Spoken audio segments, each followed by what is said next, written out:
Tenggor weton beragung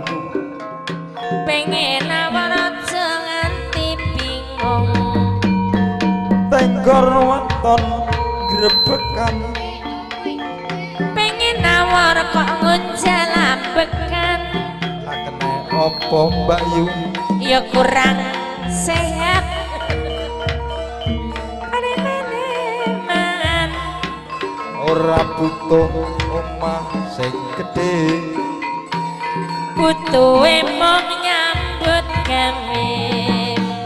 sandale digawa ngidul nek bakale ora serandalan regawa piye lah wis digawa ngidul lali omah genteng tak saponane nek abot tenteng tak lakonane genteng regane larang abot tenteng kudu disayang mesti tak sayang Mbak Yu apa tenan la ora butuh apa kae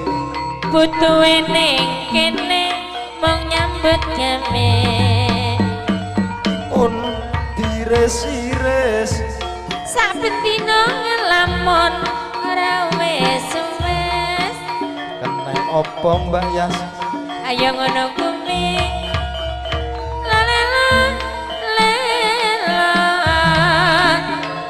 iwak pitik disuwir-suwir kacek saithik ora kaya dipikir iwak pitik dikelo semur kacek saithik ora kaya sing panjang umur pancen ngono Mbak Yas ayo kudu ngono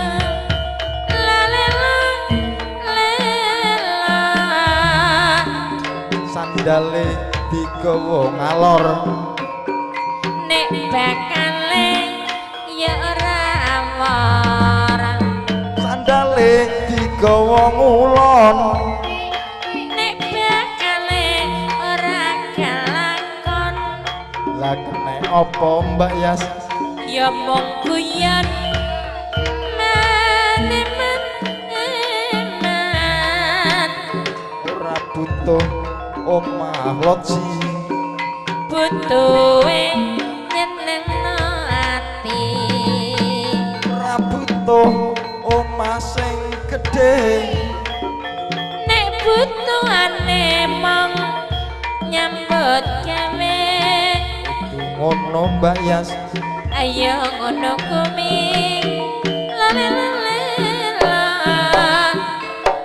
ora butuh kae-kae aku butuh